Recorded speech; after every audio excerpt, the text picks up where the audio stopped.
Salam everyone, welcome back to another episode of Unfiltered. I'm here today, me, Maz, Nazish, and Hannah. We're coming at you guys with a topic that's talked a lot about, and I guess particularly the South Asian versus Arab communities. That's like the main discussion point, and then also just in general, it's a pretty hot topic. But I think just to start, so it's Dhabiha versus non-Dhabiha, what we eat. And I think I want to context this first before we go into anything. Honestly, a lot of this is just expressing our opinions. It's not a us versus Debate, them, right? yeah. That's not what it's supposed to be. It's supposed to be more of like, hey, like you believe that, that's awesome. This is what we believe. This and that. This is what we think. And it's a cool discourse and something I guess entertaining for you guys to listen to and let us know what you guys think of the discussion. And I think also it's important to reference that like there is a lot of stuff that we all do in our personal lives that we can improve on, right? And I'm not going to guarantee it, but I think a lot of us could improve on a lot of different aspects, and our judgment's not going to come down to whether we ate Dhabiha, halal meat, or it doesn't make you a better Muslim. Right. It doesn't make you a better or like, worse Muslim, nothing like that. This is literally entertainment. We're doing this because we want to talk about this. It'll be an enjoyable topic to talk about. I mean, not even just entertainment. This is education, right? Like this is something that we ourselves like are being a part, like becoming a part of the Muslim community, right? Like being in like a masjid environment. Like for us, my main experience, or like even talking about Dhabiha and non-Dhabiha with like a scholar, with someone that actually like knows knowledge, was in MEC, right, with Imam Ibrahim, right, before he left. But so like that's a whole other aspect here, right? Just educating yourself, and that's what we're trying to do here today, right? Yeah, I mean, also like if you want to dive deep into like the religious rulings, this and that, like there's so many different specifics you could get into and so many different opinions and thoughts. Definitely recommend watch some scholars talk about it. Ask some scholars. Scholars, listen to them, understand the perspectives, right? But I think this is going to be more of like what we think based on us hearing all those opinions. Like, where do we stand? How do we feel about the topic? Yep. So do you guys want to open up like what like you guys do, like how you go about Dhabiha? Why don't we start off with like defining what Dhabiha is and all of that? So I guess we could get into that, the difference between Dhabiha and halal meat. Mm-hmm. So pretty much not any meat, but most of the meats are halal, right? Like chicken or any other red meats. But what makes it Dhabiha and acceptable for certain people to eat it is the slaughter of the animal itself. And we can define what Dhabiha is too for people that don't know.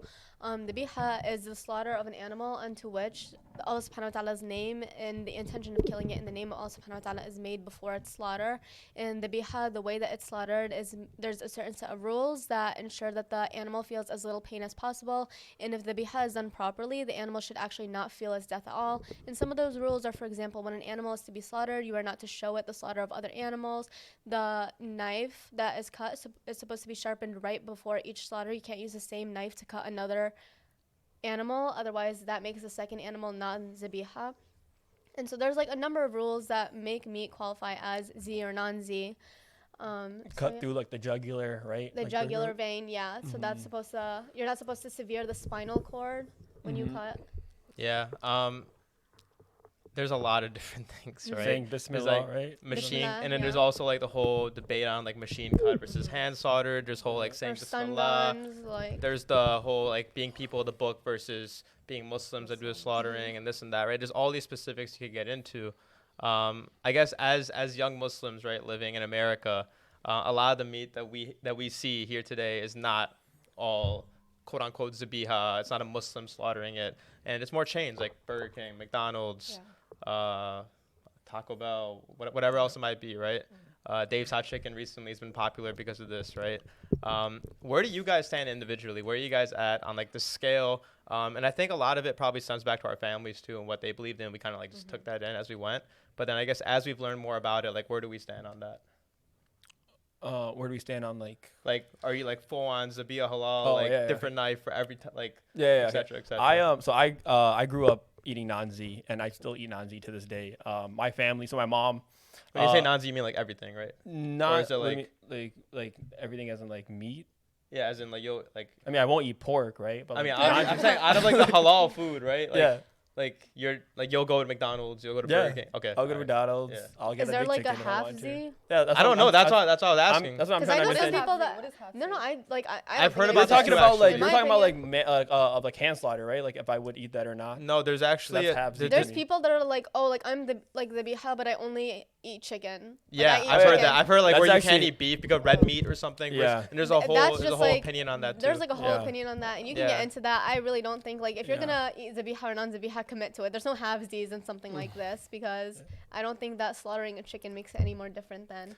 Yeah, well, there's a lot of like rulings. Yeah, there's just no specific. Yeah. Like, there's nothing about that one. But is that what you were asking? No, I was just asking like when he says he's non-Z, because like people consider like people eating like for example your opinion of eating McDonald's or Burger King, etc. Right? That could be considered dhabiha in a certain context. Right? It's not necessarily that it's one's more zabiha than the other. Like they're all. Wait, in what context though? Like what I'm trying to understand. What you like mean people that think like okay, like for like example, if it's halal, it's dhabiha. Like that's that's what people say. Oh, right? Exactly. well, see, actually, that's like its own distinction. That's like, what I'm saying. It gets a into a lot very of big difference actually. Right. Like just to clarify, people often like they use the word zabiha and halal interchangeably, but they are not interchangeable at all. Halal is the opposite of haram, and there's a certain set of meats that have been like decided as haram. For example, any meat like from a carnivorous animal is haram. You can't eat anything besides the meat from an animal that's an herbivore.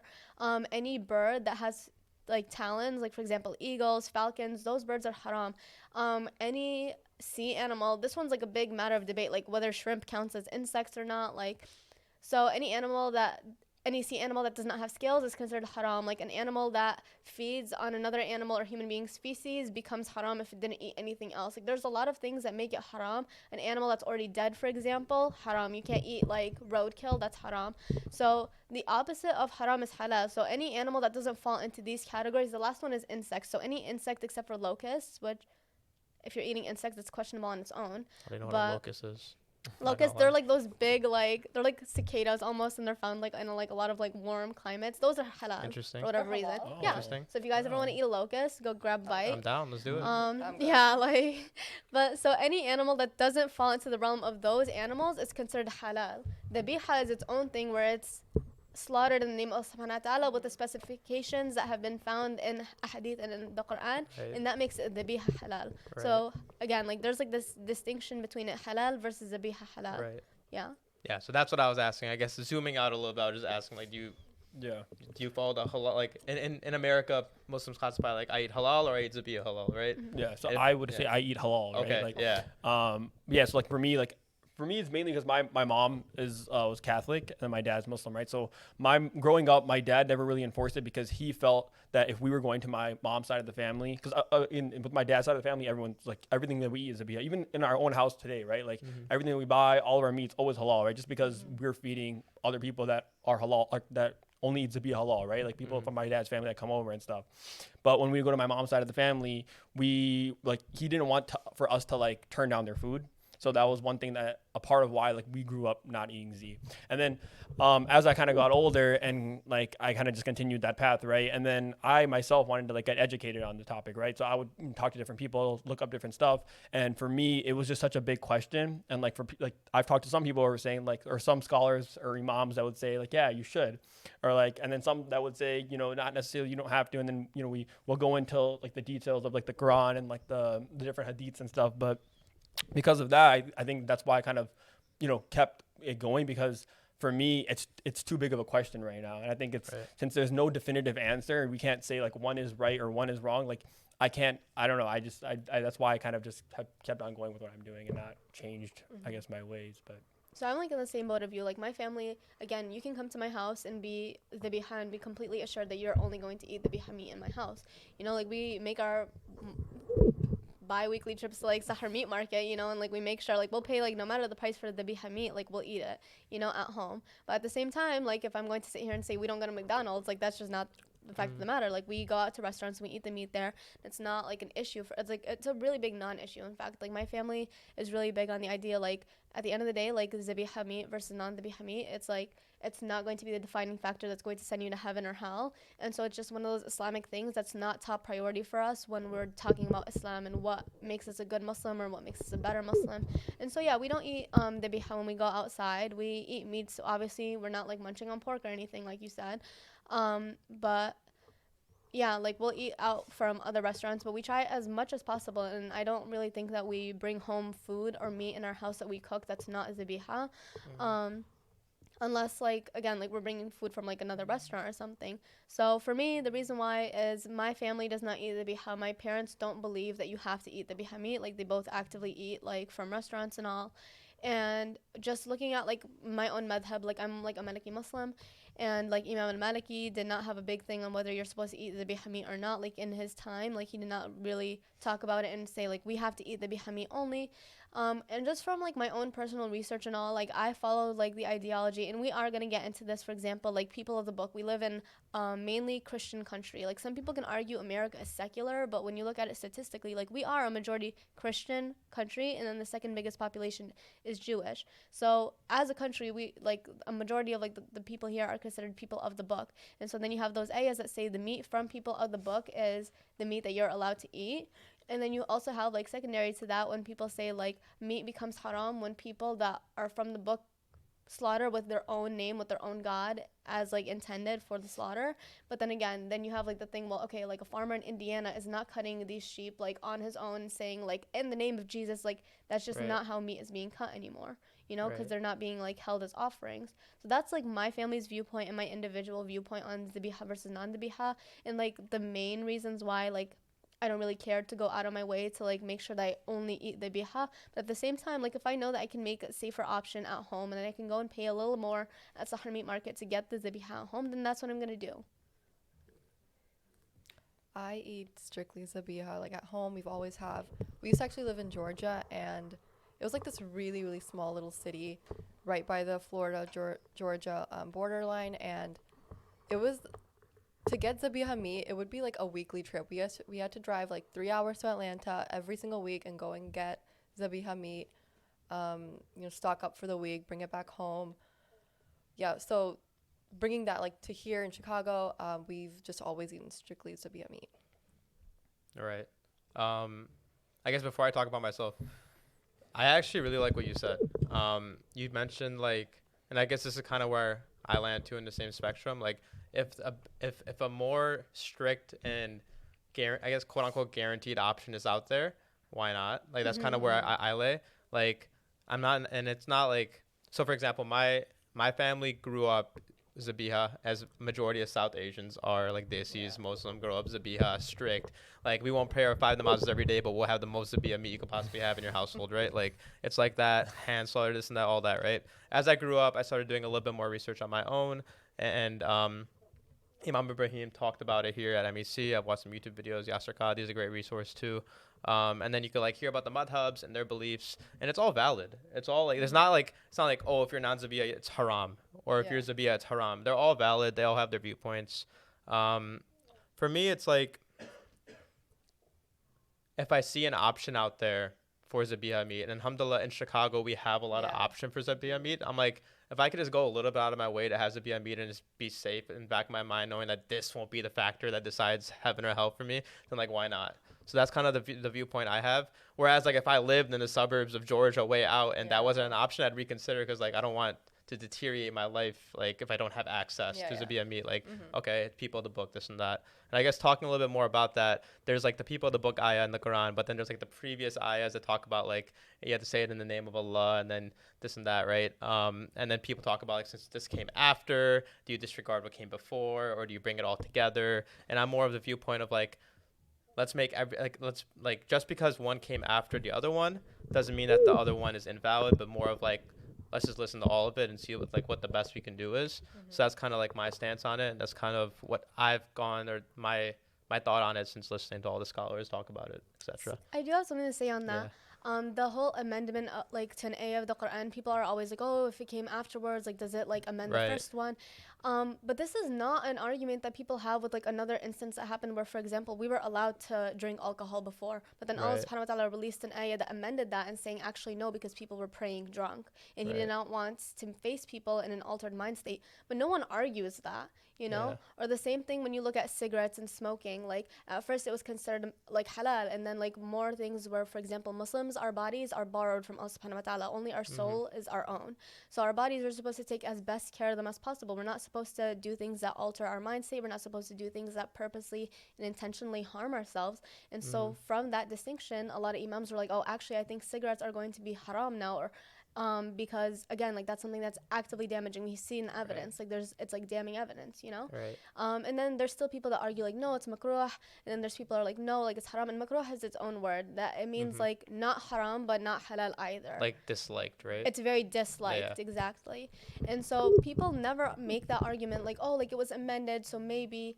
I've noticed unless it's something that's very personal to themselves, like the food that you eat and like the inhalants that you like put in your body. When it comes to your daily meals, that takes precedent for people in their physical lives and their dunya lives over anything else. And that's so interesting. And you said also like people won't pray like their 5 like salahs a day, but then they'll have like only like hand slaughtered meat, and that's something I've seen so often. Like I'll meet Muslims, which is okay, which is fine. But it's not like, but if you're like bragging like I only eat Zabiha meat, but I'm not praying my 5. Then it's like, you know, like, okay, like why are you talking about it, right? Like, right. Because I've seen that so much. Like Muslims will do absolutely everything, but eating McDonald's was where they draw the line. Like, oh, whoa, right. Like you eat McDonald's, like, and so like that's like the one thing that I've noticed about the Zabiha versus non-Zabiha like argument, and it's something that's so minute compared to like the other factors that determine our state with Allah subhanahu wa ta'ala and how pleased he is with us, but it's something that takes so much importance. And I think again it's because you're faced with having 3 meals a day, like that's something very personal. It's something like you can't like escape eating in general, like vegetarianism, veganism. What? Like vegetarian veganism, like it's not like the option everybody's taking, you know, like meat is something that it's like very like widely eaten. And so I think that's where so much of like the discourse comes about it, because it's so like personal to each person and like how they interpret the ayahs. Because again, like, and it comes back to like an ayah from the Quran, like Allah subhanahu wa ta'ala says, inna khalaqnakum ummatan wasata, like, and I've created you an ummah that in moderation. Like there's a lot of gray areas in Islam that are not necessarily like this is haram and this is halal. Like obviously Allah subhanahu wa ta'ala does not say in the Quran like Chick-fil-A is haram, you know? And so then people are like, okay, you can argue, like people of the book, like Chick-fil-A brands itself on being a Christian brand. Like they're even closed on Sunday because Sunday is a day of rest in Christianity. And so you look at that and you're like, this is very obviously... Oh, sorry.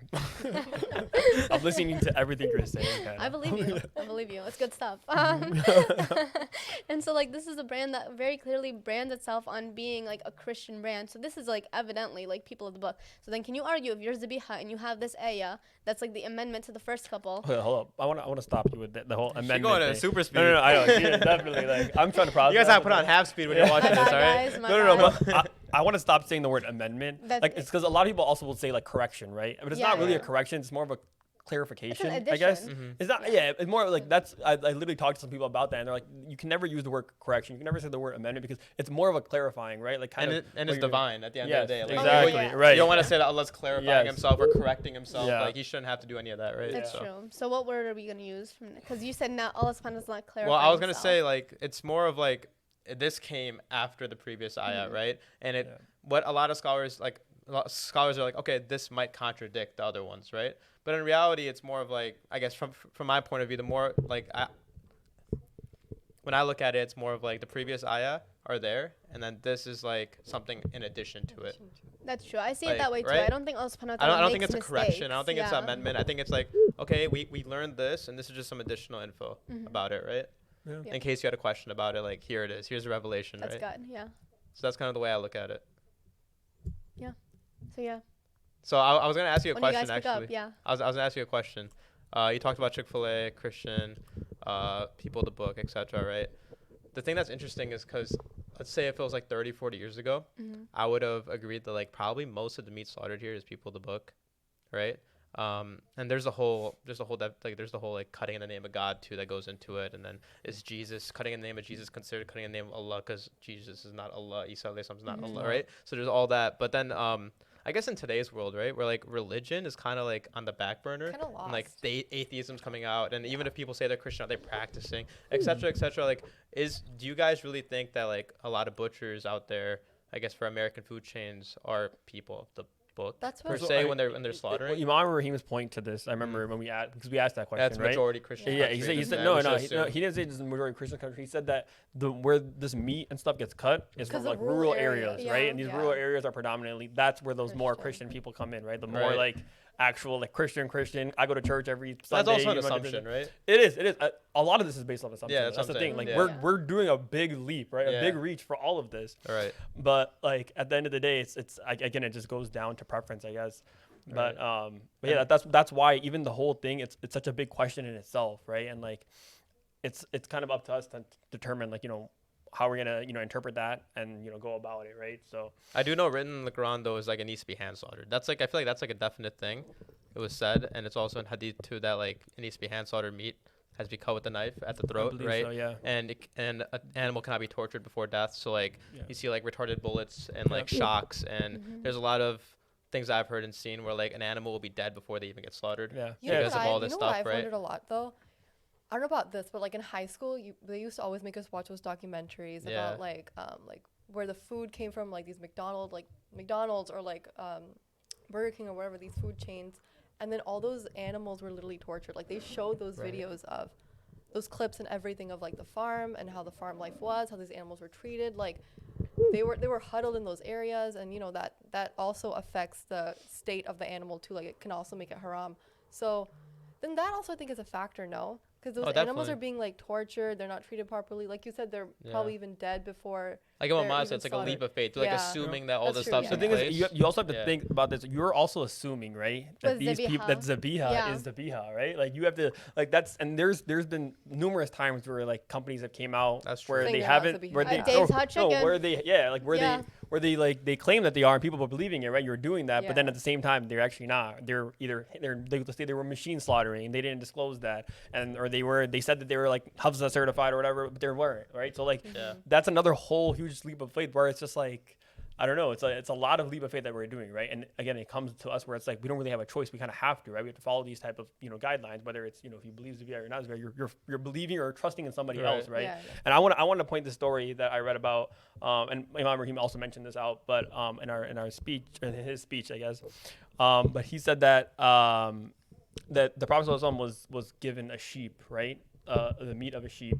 It was like the shoulder or whatever, but it was given to him by a Jewish woman, and he didn't question the meat. He ate it because it was provided to him by a Jewish person, and he ate that meat because, again, person of the book, and like it was poison. This is something that, again, besides the point. Right? It was terrible. She poisoned him. She poisoned him. Yeah, but the moral or the purpose of this was that he trusted that person and he ate their meat because he knew that it came from them, from the person of the book, right? A Jewish person. So I don't know how we're gonna interpret these things, but it's very a lot of gray areas and stuff. But that's just a story that comes to my mind that I think about. That I'm like, wow, like if Prophet ﷺ was taking someone from a person of the book, and he doesn't know if he wouldn't know that if they said God or not on that meat when they cut it. He just knew that person was Jewish, and I'm eating that meat from them. So, I mean, taking it from that, like again, like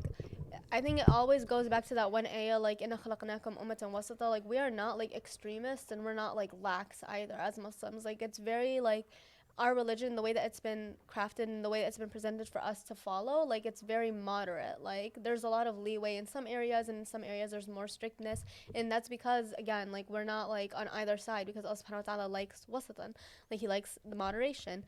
And so if I wanted to be like extremely picky, like even like the Eid meat, like I know you've got like maybe you guys have all been to farms before, and I think you can see the animals know in a lot of the situations, because they're slaughtering for like 100 families that day. They'll put their heads down right before they get slaughtered because they know what's coming. They know they're going to die, and a lot of the times like they do it and the animals can see. So if you wanted to be picky about that, that makes the meat no longer dhabiha. Even if you went to an Islamic, no longer dhabiha. Wait, why would it not make it dhabiha? Well, because an animal, part of like dhabiha requirements is that an animal does not see another animal being slaughtered. The animal should not know it's about to die. Oh, I didn't know about that. Okay. Yeah. So that's one of like the requirements for dhabiha. So if you wanted to be like really picky about it, and you want it to be like not like like you don't want to be like moderate about it, you'd be like, okay, well this means not dhabiha, so you need to take my sheep all the way to the back, you kill it on its own, But I'm sure they go, if that's the requirement, and that's how they're like certifying it, and they should be going about that that way. But right? I mean, maybe you've gone to the farms yourselves, because I know I have, and I've been, and when they're slaughtering for 100 families, like they're not being as careful as they absolutely should be. And I think that comes down to like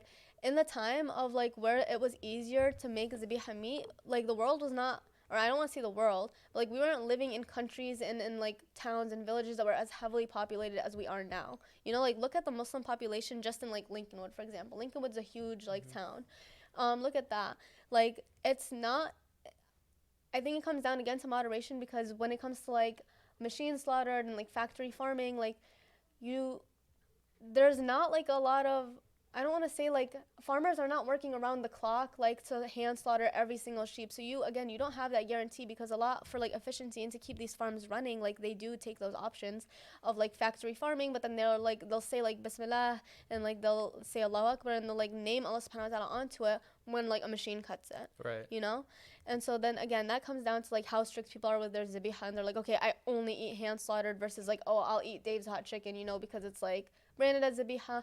And like it comes down to like personal preference. But I think again, like you always have to reference, like in my opinion, from the way that I like practice Islam, like I always reference that ayah where moderation is key. And I don't think that it's good to be either too lax and like not like, sometimes I know people who eat something too and like they won't even ask like whether it's pork, whether it's like, they'll just eat it, you know. And that's like its own like far right extremist, like. And then you have people like all the way on the left who absolutely, like, there's people like I know family who absolutely will not eat meat unless they cut it themselves, you know. And I think like, okay, like props to them for going out to Indiana like every 2 weeks, but like I don't know if I'm doing that one, like. Right. So yeah. And I feel like if you have the ability, right, and your intention is pure, then just go with that, right? I mean, everything's laid out to you. You have it written in the Quran, and you could see it for yourself. You have the hadith in front of you. You look at that, and you make your best judgment as an individual, because everyone practices Islam, right? And Islam is perfect, and we're not, right? So, I mean, it comes down, a lot of it, all this ambiguity that's around it. I think it's for us to find the scholars that we trust, believe in their whatever they say, and to go with it. And that, I think the bigger thing out of all that is that like that shouldn't break ties among brotherhood and sisterhood and among like our community, right? I've seen like only non-Zabiya people hang out with each other, and only Z people hang out with each other because they're going to a specific restaurant, right? Or like something like that. And I think like I'm also guilty of this. Like I'll roast my friends, be like, "Oh, you're eating non-Z today, right?" But it's as a joke. But at the end of the day, it's like they probably feel a certain way. They You know do. what I mean? Yeah, and So again, like growing up like that sways a person, right? Even Right. like it's like, you know, you know that you're an Zabiya, right? And like Right. you like know that it's other most, like even like let's say like you're in school, right? And like they have like lunch or whatever growing up, or like, and then you see yourself like eating like a non-Zabiya sandwich, but you see another Muslim that's not, and then they question you, and then Right. it's just like you feel bad, right? But it's like it's your own beliefs, right? It's what you want to do, right? So Right. I think the point to that, though, is to have these sort of conversations. It definitely lessens the divide between Muslims. You know, I feel like that's just a really big, prominent thing that separates a lot of us, especially in this community. Like you said, the South Asian community with like the Arabs. So I think it definitely is important to keep, just keep learning, just whatever it is, just have information, whatever it is, just know. So then you're actually able to have these sort of conversations and understand why another person chooses that route, and it just makes us less judgmental at the end of the day. And on Nazish's note, to practice tolerance, I think like Muslims are so guilty of being so intolerant to each other. Like I understand why non-Muslims look at us and they think like those people are extremists, like they're so hard and they're this and that, because as Muslims we don't make it easier on our brothers and sisters for a lot of the mistakes that we all commit. Like a lot of the times you'll see, like again, like as Maz talked about, like even at MCC, like I was at MCC and people were telling me like, oh, you eat McDonald's, like that's haram, like you're going to Jahannam, like, you know. And like I had like teachers They don't that know any better. they don't know any better, you know. But I like, and then I had like teachers who should know better that are like Dhabiha or nothing, like. And I'm like, how are you gonna tell that to kids that don't do that? Like, what, you're creating like this divide between what they believe and what their parents believe versus what you believe, and you're telling them like you're wrong for what you believe. And so again, I think as Muslims, like we should always try to practice more tolerance, especially in things that there is discourse around, because again, like Allah subhanahu wa ta'ala said, like he who has even a mustard grain's worth of arrogance in his heart will not see like the doors of Jannah. You know. And I think that pride and arrogance do play a big role in that. I think I'm better than you because I eat a certain way, versus when in reality that's just not the case. And again, like our sins are our own sins, and I think we choose to commit the sins that we choose. And if you genuinely, with everything in you, because Allah subhanahu wa ta'ala does believe in intention and he's not going to punish you for your ignorance, if you've seen the evidence that's been laid out for you and you believe, I don't think it's haram to eat dhabiha based off of what I've seen, Allah subhanahu wa ta'ala is not going to punish you if he actually meant by like the ayahs you revealed, like, oh, you're supposed to eat dhabiha. If you truly believe based and you have the intention of this is genuinely like how I perceive it, you're not going to get punished for it. But if you have like that sneaking suspicion, like, you know, like Subway just came out with like, oh, like their tuna has traces of pork.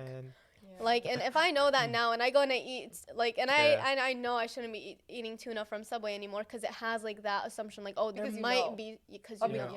Exactly. Allah subhanahu wa ta'ala will definitely stay away from like anything that's questionable. That's like the general rule of thumb, right? It's like going to places where you should be confirming, like, if you're like, you should be confirming that, oh, like, are you mixing your meat with so like my one uncle, right? He owns a Brown's Chicken, and he uses a different fryer for his Dhabiha chicken and his non-Dhabiha chicken. We see that too. But that's the thing, like, are they doing that at restaurants? Are they doing? I know McDonald's not doing that with their fries. Oh, definitely. Exactly.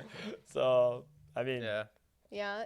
We'll be so picky to judge Dhabiha and non-Dhabiha, but then we'll go have fries from McDonald's and not question it. That's in the same oil, right? So like, just like stuff like that. Red Lobster is very big. Like they are not like, they cook all their food on like a flat top, or if you go to any of those places that flat top grill in general, like they are not scraping it between meats. Like it's really commingling on there, like the pork, the Dhabiha, the non-Dhabiha. So you, again, comes down to like umatan wasata, like it's moderation. You can't be too, I'm not eating anywhere but my own home with like the food that I hand slaughter, because that's how I see it. You could. You don't have to. But you don't have to, because again, like umatan wasata, like. Yeah. Yeah. You know what? I actually want to touch on what you said about the restaurant thing, because back in Georgia, we used to have a restaurant too. We had like a little Dairy Queen, because it was like really big there. And even my own parents, before giving us like those fries or whatever, they would change the oil. Like I would ask, like, oh, can I have some fries? Or like, no, we didn't change the oil this time. Like next time you can have it. But yeah, I mean, it really just depends on like how far you're willing to go. You know what's interesting? A lot of these places, like I went to this like flat top grill type of place in by Cedar Point. I forgot what it's called. But you could actually ask them to like make a whole, like clean it before they make yours, and they'll actually do it. They'll do it. So like a lot of these places, like if you guys don't know, like if you ask, a lot of the time they'll actually accommodate for you, unless it's like maybe like a big fast food chain, like a McDonald's drive-through, for example. But like a lot of these places, like restaurants and stuff, you could ask, and I don't think it hurts to ask. Like worst case scenario, what are they gonna say? No, and then you just don't get it. I mean, like, you know what I mean? Like, so like a lot of the stuff you could ask, but you also should do your due diligence and ask, right? You shouldn't be like, oh, like moderation, I'm not gonna ask, but you should also ask. I think that's also important, and if the opportunity is there, you should.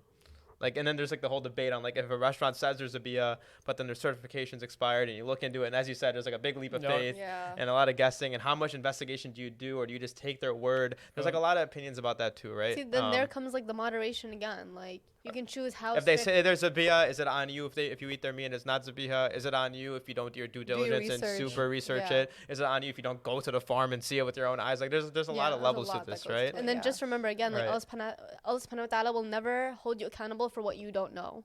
You know, so again, unless you go out of your way to purposely not know something. Unless you go, is it everything halal until proven haram? In Islam, yes. In Islam, yes. Unless explicitly said otherwise, in Islam, like there's not a lot of like, oh, like this could be haram, so don't do it. If it's not said that it's haram, it's halal. Like that's the way Allah subhanahu wa ta'ala has crafted Islam for us. So again, like for meats and stuff like that, when you know, if you're not eating amphibians and you're not eating like a fox, I don't know, like you know that those meats, like those are frogs. Like frogs, amphibian frogs, for those things that you know are explicitly haram, as long as you're not eating them, at least you can be safe in the guarantee that you're eating halal. You know, you're not eating haram. So again, like there's like that distinction again, like whether meat is dhabiha halal does not make it haram if it's not. You know, it's still halal at the end of the day, but then how halal you make it is how you choose to eat your meat. I think that's a good place to wrap up. This is a good conversation. I think in the beginning I said it was entertainment for that reason, because after this everyone's gonna go on with their lives and be missing prayers, be backbiting, we'll do this, we'll do that. Like we need to focus on that stuff before we start talking about like and waging wars about Dhabiha and non-Dhabiha. So I think it was a good conversation though. It's interesting to hear everyone's perspectives, and the more you know, right? Educate yourself, learn as much as you can. But until next time, make sure you guys subscribe to our YouTube channel, like the video, leave a comment, let us know what you think. Where's your stance? And hopefully this made some kind of impact on how you treat your friends and people in your lives that are either Dhabiha or non-Dhabiha. Yeah, salam.